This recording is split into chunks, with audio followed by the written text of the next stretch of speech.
So, do you remember the Great Society? For many, it may seem like ancient history. It's 60 years ago today, I was 11 years old, and while I don't remember the speech itself, I do remember what came afterwards. Um, President John Kennedy had a vision for the direction he wanted the country to go in, but sadly, he was assassinated. And his vice president, Lyndon Johnson, took over for him. And he agreed, even though he was a Southerner, he agreed with much of what Kennedy wanted to do. And so he pressed forward. And his vision was for what he called a great society. And that is more in line with the things that Jesus taught because it meant taking care of people and it meant better equality and opportunity. And this was not something, or this was not a program that was going to benefit the billionaires so much. If we had any at that time, we had wealthy people. Well, anyway, in this speech that he laid out for Congress, he had a big long list of the things that he wanted to do to improve our way of life. And as I went through school, that was the year that I turned 12 in December. But I remember the Civil Rights Act being passed, and then the Department of Housing and Human Urban Development, it was called HUD, then came into being. And then we also had the National Foundation of the Arts and Humanities Act, um, which I think may be related to the Kennedy Center. I believe so, but I can't be positive. Then we have the Opportunity Act, and this was President Johnson's war on poverty because this is where Head Start began. He wanted to improve early childhood education. And then there were also fair employment policies so that people did not suffer so much from discrimination. He wanted conservation. He wanted to preserve natural areas, open spaces, shorelines. He wanted to build more parks in cities. And he also started more research into air and water pollution, which was an interest from the Kennedy administration. This is also ancient history, but Rachel Carson wrote a book called Silent Spring. And in that book, it was a little bit over my head because there was some chemistry involved, and that's not my thing. But I do remember that one of the things that she talked about was that after 1954, every baby born in the United States had DDT in their livers. Now we have other wonderful things in our livers because of a lack of continuation of these programs. Now we have uh, PBBs, whatever that thing is called with the plastics. It's in our brains now. It's everywhere. So anyway, getting back to President Johnson, he set up a lot more research in the areas of pollution in our country and how to reduce it. And then he also advanced NASA, and we got the space program really going in gear. And we had a man orbiting the moon. We had a man landing on the moon. This was after President Johnson was voted out of office. His wife, Lady Bird Johnson, I remember her as someone who kept up with Jackie Kennedy's Rose Garden, and she was very much interested in beautifying everything, and she did a great job. She and her husband were, um, they became unpopular, unfortunately, because of the Vietnam War and because of the escalation and the inability to stop the war.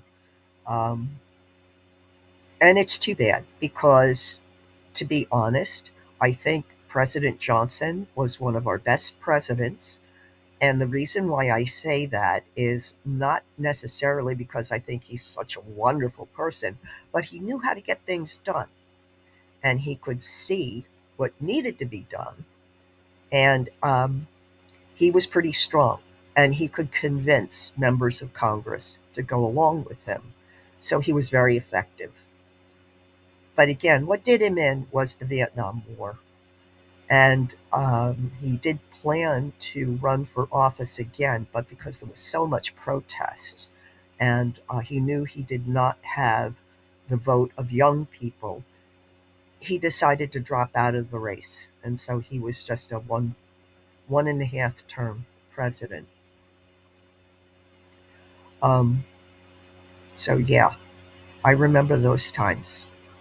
And they were not bad times. I mean, the 60s, 70s. I remember crises. I remember horrible stuff happening in Watergate and the Iran crisis, and I remember a whole lot of other bad stuff happening. So it's not like bad stuff didn't happen in the good old days.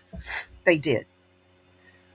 The one thing that did not happen was the systematic destruction of our Constitution and trying to go back to even before President Kennedy, well, let's go back even before President Eisenhower. I mean, this is what the convicted felon and the maladministration want us to do. In fact, they kind of want us back in the Gilded Age, which was another time when big business, millionaires and billionaires were running the show and regular people like you and me were suffering because we were being neglected. All the money was going up and none of it was coming down. So presidents like Kennedy and Johnson slowed it down and turned it around, and we had a good run. We had a good run. Um, but yeah, that's what I remember about the Great Society. And I'm glad that I have that memory of it, that I lived through it, that I saw these positive changes. It does make it more painful to see what is happening now. I hate it. I absolutely hate it. I have continuing cognitive dissonance about the way I thought people were and the way they actually are, many of them. There are many, many, many good people in our country, and we're trying to make changes. We're just not getting the publicity because the bad guys are in charge of everything. They're in charge of the media, they're in charge of Congress, they're in charge of the Supreme Court and the White House. And so these daily horrors and traumas continue. And I don't know when people are going to say enough is enough and put a stop to it. We need for Congress to start doing their jobs and taking back their roles. They are supposed to be the ones who declare war. They are supposed to be the ones who appropriate money. There is, there is so much that the MAGAs and the cowardly Republicans have just said, well, okay, we're scared of Trump. We're going to let him do whatever he wants. And I also blame John Roberts and the conservatives on the Supreme Court um, for allowing him to run wild like this. It's really up to us. It's up to you and me And you know what? If you remember, if you lived through the years of the Great Society, I think you're motivated, like I am, to keep calling, to keep pushing, to keep trying to stop all this. The generations that followed us have been beaten down by administrations like Nixon and the Bushes, to where young people really don't have a vision for their future, because every single time Reagan and the Bushes and